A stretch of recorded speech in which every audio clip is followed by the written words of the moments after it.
तिमी डिसिप्लिन्ड बन्न चाहन्छौ तर सधैँ फेल भइरहेका छौ।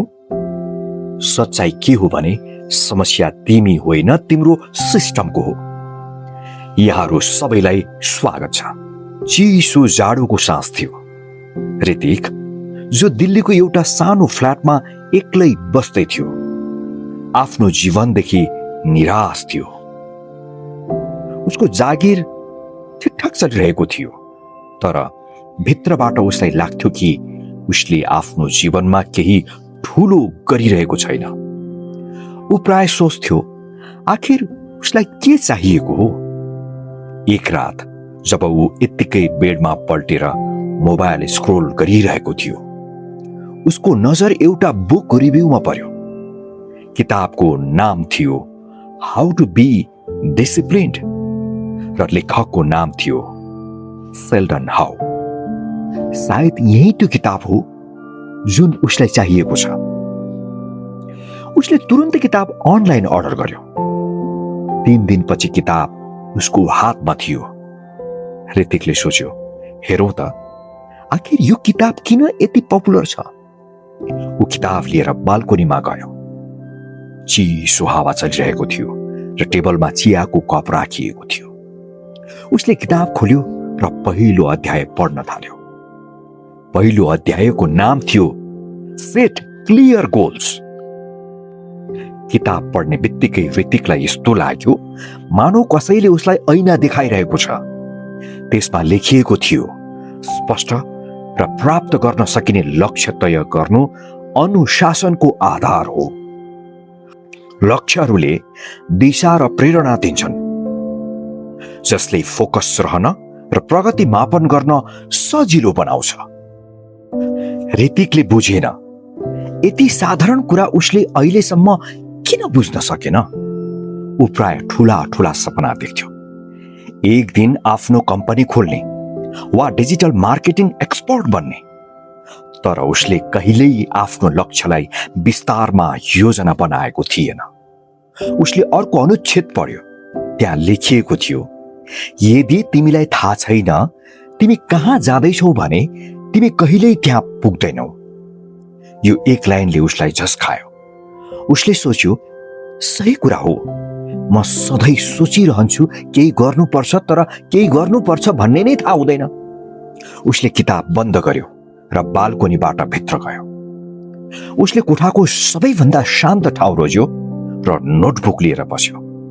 उसले पहिलो पटक आफ्नो जीवनमा स्पष्ट लक्ष्य बनाउने निर्णय गर्यो। आफ्नो फिटनेसमा ध्यान दिने, 6 महिनामा 10 किलो तौल घटाउने, डिजिटल मार्केटिङका 3 एडभान्स कोर्स पूरा गर्ने, प्रत्येक महिना 5 नयाँ किताब पढ्ने।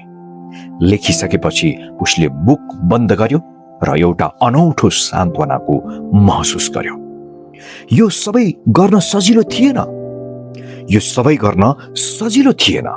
तर पहिलो पटक उसले आफ्नो लक्ष्य यति स्पष्ट रूपमा लेखेको थियो। अर्को दिन बिहान ऊ उठ्यो र आफ्नो पहिलो लक्ष्य सुरु गर्यो। उसले 6 बजेको अलार्म लगाएको थियो, तर अलार्म बज्ने बित्तिकै उसले स्नुज बटन थिच्यो। 5 मिनट अझै। त्यो 5 मिनट कहिले 1 घण्टामा बदलियो उसलाई थाहा नै भएन। जब आँखा खुल्यो घडीमा 7:30 भइसकेको थियो। आज पनि भएन। उसले रिसाउँदै भन्यो। त्यसपछि उसलाई किताब सम्झना आयो। उसले फेरि किताब खोलेर पहिलो पेज पढ्यो। त्यहाँ लेखिएको थियो, असफलता प्रक्रियाको हिस्सा हो, साना झट्काले निराश नहो, फेरि ट्र्याकमा फर्कनमा ध्यान दियो। ऊ मुस्कुरायो। ठिकै छ, भोलिबाट सुरुवात गरौँला। त्यो साँझ उसले अर्को काम गर्यो। उसले कोठाको भित्तामा ठूलो चार्ट टाँस्यो र त्यसमा आफ्ना लक्ष्यहरू लेख्यो। छेउमा साना बक्सहरू बनायो।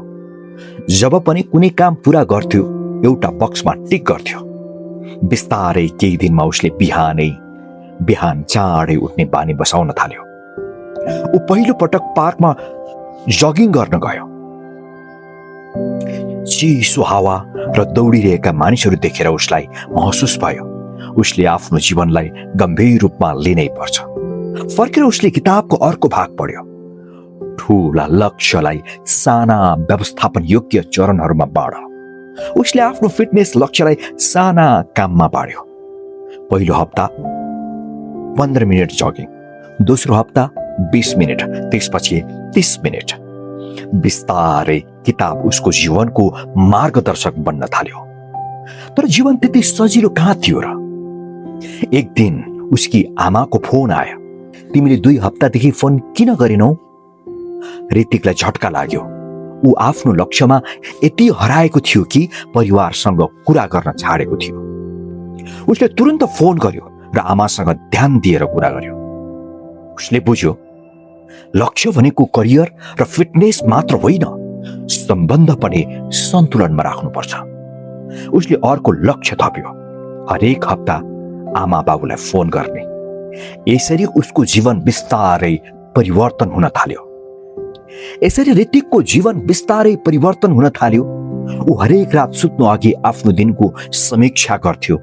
यदि कुनै काम छुटेको हुन्थ्यो भने उसले त्यसलाई भोलिपल्टको सूचीमा थप्थ्यो।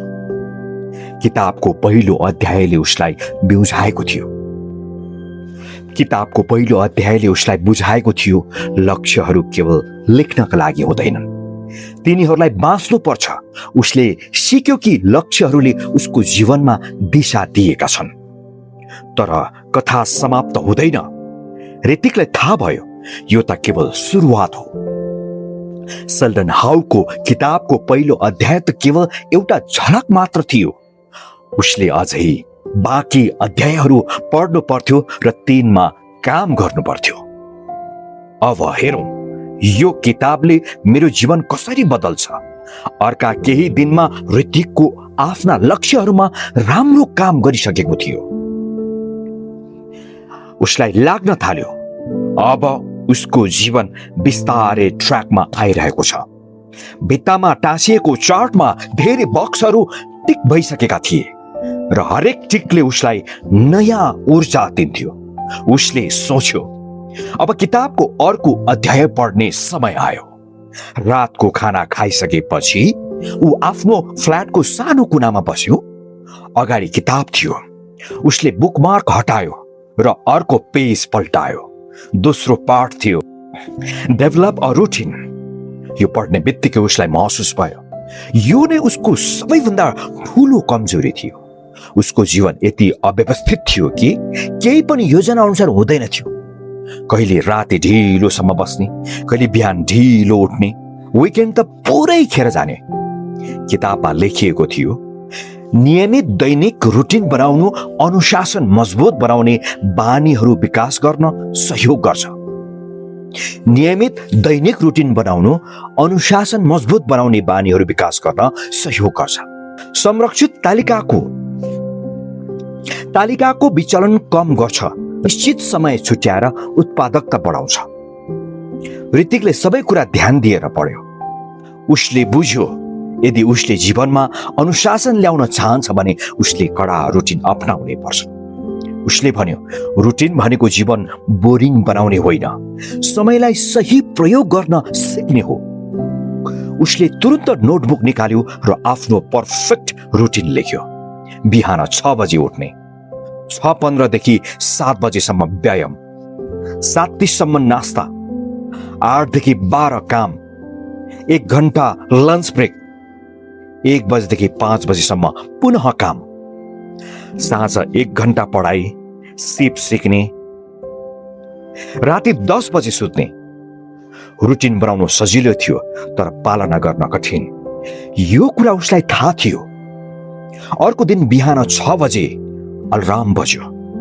पहिले जस्तै उसले स्नोज थिच्न खोज्यो तर यसपटक उसले आफूलाई रोक्यो। अब पुरानो बानीमा फर्कन पाइँदैन। उसले सोच्यो। ऊ उठ्यो र रुटिन अनुसार व्यायाम सुरु गर्यो। सुरुमा गाह्रो भयो। शरीर उठ्न चाहँदैन थियो तर उसले किताबको कुरा सम्झ्यो। बानी सुरुमा बनाउन गाह्रो हुन्छ तर निरन्तरताले सजिलो बनाउँछ। पहिलो केही दिन निकै सङ्घर्षपूर्ण थिए तर बिस्तारै उनले रुटिनमा रमाउन थाल्यो। सबैभन्दा ठूलो परिवर्तन उसको काममा आयो। अब ऊ काम गर्दा पूर्ण रूपमा केन्द्रित हुन्थ्यो। किनकि उसलाई थाहा थियो हरेक कामको लागि छुट्टै समय छ। एक दिन अफिसमा म्यानेजरले भन्यो, ऋतिक, तिमीले यो हप्ता जति काम गर्यौ त्यो कसैले गरिन होला। सबै ठिक छ, ऋतिक मुस्कुरायो। सर, बस अलिकति डिसिप्लिनमा आउँदैछु। साँझ घर फर्किँदा उसले महसुस गर्यो रुटिन केवल समय व्यवस्थापन होइन, जीवन सुधार्ने माध्यम हो। तर जीवन सधैँ सिधा हुँदैन। एक दिन उसका साथी राहुलले फोन गर्यो, आज फिल्म हेर्न जाउँ साथी। ऋतिक अलमल्लमा पर्यो। फिल्म हेर्न जानु भनेको उसको पढाइ समय छुटाउनु थियो। तर उसले बुझ्यो रुटिन भनेको जीवन आनन्दित बनाउने होइन। उसले नयाँ कुरा सिक्यो, रुटिन भनेको कडा नियम होइन, सन्तुलन हो। उसले आफ्नो रुटिनलाई अलि लचिलो बनायो। केही हप्तापछि ऊ रुटिनमा सहज भइसकेको थियो। तर एक दिन अफिसबाट थाकेर आएपछि उसले टिभी खोल्यो र थाहा नै नपाई 3 घण्टा बितायो। राति चार्ट हेर्दा उसलाई लाज लाग्यो। फेरि पुरानै बानी। त्यही रात उसले अर्को अध्याय खोल्यो। तेस्रो पाठ, एम्ब्रान्स सेल्फ कन्ट्रोल। पहिलो लाइनले नै झट्का दियो, आत्मा नियन्त्रण आवश्यक छ। छोटो समयको आनन्द त्यागेर दीर्घकालीन लक्ष्य रोज्नु नै अनुशासन हो। ऋतिकले बुझ्यो उसको सबैभन्दा ठूलो समस्या यही नै थियो। उसले आफ्नो सबैभन्दा ठूलो विचलन चिन्यो, मोबाइल। उसले अनावश्यक एप हटायो, स्क्रिन टाइम सीमित गर्यो र दिनमा 15 मिनट मात्र सोशल मिडिया प्रयोग गर्ने निर्णय गर्यो। सुरुमा निकै गाह्रो भयो, तर उसले सिक्यो आत्मा नियन्त्रण भनेको सबै कुरा छोड्नु होइन, प्राथमिकता बुझ्नु हो। एक दिन साथीहरूले पार्टीमा बोलाए। ऊ जान चाहन्थ्यो, तर थाहा थियो त्यसले रुटिन बिगार्छ। उसले निर्णय गर्यो नजाने। अर्को दिन बिहान उठेर उसले गर्व महसुस गर्यो। उसले अर्को लाइन सम्झ्यो, डिसिप्लिन भनेको अहिले के चाहिन्छ र सबैभन्दा धेरै के चाहिन्छ भन्ने बीचको छनौट हो। उसले साना बानीहरूमा पनि आत्मा नियन्त्रण लागू गर्न थाल्यो, जस्तै मिठाई नखाने। बिस्तारै उसले आफ्ना इच्छाहरू नियन्त्रण गर्न सिक्यो। केही दिनपछि अर्को चुनौती आयो। शनिबार साँझ उसका साथीहरूले पार्टीका लागि बोलाए। ऋतिकलाई थाहा थियो यदि ऊ गयो भने पुरै रात पार्टीमै बित्छ र भोलिपल्ट बिहान उठेर वर्कआउट गर्ने कुनै सम्भावनै हुँदैन। उसले आफैलाई सोध्यो, म जानुपर्छ कि आफ्नो दीर्घकालीन लक्ष्यमा ध्यान दिनुपर्छ। उसलाई किताबको लाइन सम्झना आयो, हरेक पटक जब तिमी कुनै इच्छालाई रोक्छौ तिमी त्यो व्यक्तित्वतिर एक कदम नजिक पुग्छौ जस बन्न तिमी चाहन्छौ। अन्ततः ऋतिकले पार्टीमा नजाने निर्णय गर्यो। ऊ अहिले आफ्नो जीवनमा काम गरिरहेको छ। यो सजिलो थिएन। मनभित्र कतै उसलाई लाग्यो साथीहरूले उसलाई बोरिङ भन्लान्। तर भोलिपल्ट बिहान जब ऊ समयमै उठ्यो र आफ्नो दिनचर्या पूरा गर्यो, उसले महसुस गर्यो। एक दिन साँझ किताब पढ्दा उसले एउटा लाइन देख्यो, डिसिप्लिन भनेको अहिले के चाहिन्छ र सबैभन्दा धेरै के चाहिन्छ भन्ने बीचको छनौट हो। उसले बुझ्यो आत्मा नियन्त्रण ठूला निर्णयमा मात्र होइन, साना बानीहरूमा पनि आवश्यक हुन्छ। उदाहरणका लागि अफिसमा लन्चपछि मिठाई खाने उसको बानी थियो। उसले त्यो छोड्ने निर्णय गर्यो। पहिलो पटक आफ्नो मनपर्ने गुलाब जामुन देख्दा उसले आफैलाई भन्यो, होइन, यो मेरो फिटनेस लक्ष्यको विरुद्धमा छ। त्यसबेला उसले महसुस गर्यो आत्मा नियन्त्रण कति गाह्रो तर कति आवश्यक हुन्छ। किताबमा अगाडि लेखिएको थियो, आत्मा नियन्त्रण मास्टर गर्ने कुञ्जी भनेको जब कुनै पनि प्रलोभन आउँछ आफ्नो ठूला लक्ष्य सम्झनु हो। ऋतिकले यो कुरा दिमागमा बसाल्यो। उसले आफ्नो लक्ष्य सम्झाउने सबै कुरा आफ्नो वरिपरि राख्न थाल्यो। नोटबुक, भित्ताको चार्ट, आफ्नो यात्रा। बिस्तारै उसले आफ्ना इच्छाहरू नियन्त्रण गर्न सिक्यो। जब पनि कुनै विचलन आउँथ्यो उसले आफैलाई सोध्थ्यो, यसले मलाई मेरो लक्ष्यतिर नजिक लैजान्छ कि टाढा। केही हप्तापछि अफिसमा नयाँ प्रोजेक्ट आयो। यसमा उसले राति ढिलोसम्म काम गर्नु पर्थ्यो। पहिले ऊ यस्ता अवस्थामा बहाना खोज्थ्यो, तर यसपटक उसले आफ्नो आत्मा नियन्त्रण प्रयोग गर्यो। उसले आफ्नो रुटिनलाई अलिकति परिवर्तन गर्यो ताकि कामसँगै बानीहरू पनि कायम रहन्। उसले बुझ्यो आत्मा नियन्त्रण भनेको केवल विचलन हटाउने होइन, कठिन अवस्थामा आफूलाई सम्हाल्ने क्षमता पनि हो। यस पाठले उसको जीवनको अर्को ढोका खोल्यो। अब ऋतिकको जीवन परिवर्तन हुँदै गइरहेको थियो, तर एउटा समस्या अझै बाँकी थियो, ध्यान भड्किने। काम गर्दा उसको ध्यान कहिले स्थिर रहँदैन थियो, कहिले विगत सम्झन्थ्यो, कहिले भविष्यको चिन्ता। चौथो पाठ प्र्याक्टिस माइन्डफुलनेस किताबमा लेखिएको थियो। माइन्डफुलनेसले फोकस कायम राख्न र चिन्ता कम गर्न मद्दत गर्छ। वर्तमान क्षणमा रहँदा मानिसले आफ्ना विचार र भावनाहरू राम्रोसँग व्यवस्थापन गर्न सक्छ। ऋतिकलाई लाग्यो यो नै उसको समस्याको समाधान हो। उसले सिक्यो ऊ या त विगतमा बाँचिरहेको छ या भविष्यमा हराइरहेको छ, तर वर्तमानमा छैन। किताबमा अर्को लाइन थियो, दिमाग बाँदर जस्तो हुन्छ, सधैँ एक विचारबाट अर्कोमा हाम फालिरहन्छ। माइन्डफुलनेसले त्यसलाई नियन्त्रण गर्छ। ऋतिकले अभ्यास सुरु गर्यो। बिहान व्यायामपछि ऊ 10 मिनट ध्यान गर्न थाल्यो। पहिला दिमाग भाग्थ्यो, तर बिस्तारै शान्त हुन थाल्यो। उसले सिक्यो माइन्डफुलनेस भनेको विचार रोक्नु होइन, तिनीहरूलाई बिना निर्णय हेर्नु हो। यसको प्रभाव देखिन थाल्यो। काममा फोकस बढ्यो, तनाव कम भयो, निर्णय राम्रो हुन थाल्यो। एक दिन अफिसमा ठूलो प्रोजेक्ट आयो। सबै तनावमा थिए, तर ऋतिक शान्त रह्यो। उसले आफ्नो कामलाई साना भागमा बाँड्यो। उसको अप्रोच देखेर टिम लिड प्रभावित भयो। व्यक्तिगत जीवनमा पनि असर पर्यो। अब ऊ कुरा गर्दा पूर्ण रूपमा उपस्थित हुन्थ्यो। सम्बन्धहरू बलियो भए, तर फेरि जीवनले परीक्षा लियो। ठूलो प्रोजेक्ट फेल भयो। म्यानेजर रिसायो, ऋतिक पनि रिसायो। ऋतिक निराश भयो। उसले सोच्यो सायद म यसको लागि योग्य नै छैन। तर उसले अर्को अध्याय खोल्यो। 5औं पाठ लर्न फ्रम फेलियर किताबमा लेखिएको थियो, असफलता अन्त्य होइन, सफलतातिर जाने सिडी हो। ऋतिकले आफ्नो गल्ती विश्लेषण गर्यो। टिमसँग राम्रो कम्युनिकेसन भएन, साना विवरण छुटे। उसले बुझ्यो गल्ती दोष दिनको लागि होइन, सुधारको लागि हो।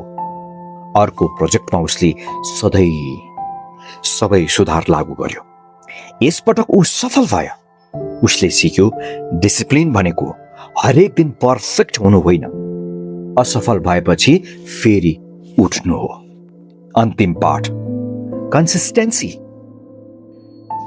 ऋतिकले बुझ्यो यही सबैभन्दा महत्त्वपूर्ण हो।